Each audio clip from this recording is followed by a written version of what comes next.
ఇదిగో ఈ మనుషుడు, ఎవరో ఈ మనుషుడు, నే వెదుకుచుండినను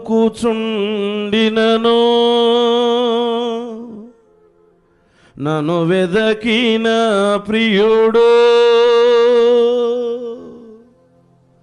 వదలక హత్తుకొందున్ జీవితాంతం నాదు ప్రియుని, ఎవరో ఈ మనుషుడు. ఎవరి మనుషుడు అంటే ఆ ముండ్ల కిరీటమును ఓదా రంగు వస్త్రాన్ని ధరించి యేసు వెలుపలికి రాగా ఆయన శిరస్త్రాణముగా పెట్టుకున్నాడు ముండ్ల కిరీటం. ఎవరి కోసం? నీ కోసం, నా కోసం. ఆయన నెత్తి మీద పెట్టుకున్నాడు మన పాప భారాలు, మోయలేని భారం భుజం మీద మోస్తూ, ఒకటి తక్కువ 40 కొరడా దెబ్బలు ఆయన భుజాల మీద, ఆయన ఈపు మీద నాగలి వలె దుల్లుతుంటే ఎంతగా దేవుడు ఓర్చుకున్నాడు, ఎంతగా దేవుడు కన్నీరు కార్చాడు. ఎందుకు ఈ బాధలని అంటే నన్ను నెత్తి మీద పెట్టుకోవడానికి. మండు టెండలో మోయలేని భారం మోస్తూ ఆ కల్వరి కొండపై ఆయన అలా నడుస్తూ ఉంటే రక్తం ఏరులై పారుతూ ఉంది. అవమానించేవారు అవమానిస్తున్నారు, ముఖం మీద ఊసేవారు ముఖం మీద ఊస్తున్నాడు, గుద్దేవాడు గుద్దుతున్నాడు, ఎగిరి తన్నేవాడు గుండెల మీద తన్నుతున్నాడు.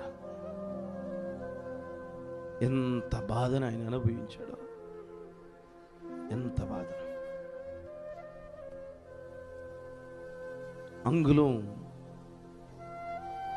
వారు కలిగిన ముళ్ళు అతని మెదడులోకి దిగుతూ ఉంటే ఒక కొయ్యి తీసుకొచ్చి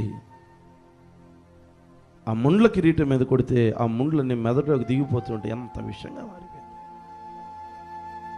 దేవుడు ఎంత తలడిల్లిపోయి ఉంటాడు. ఎందుకు ఇవన్నీ? నిన్ను నెత్తి మీద పెట్టుకుంటాడు.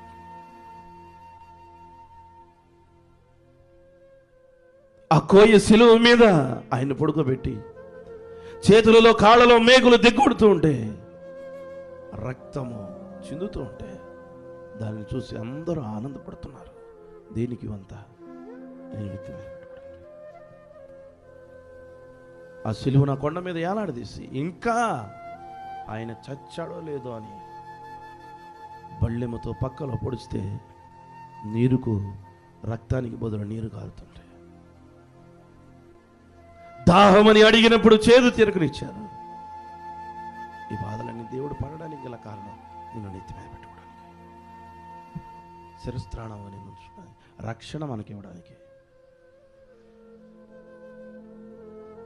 ఈ బాధలన్నీ ఆయన అనుభవించాడు.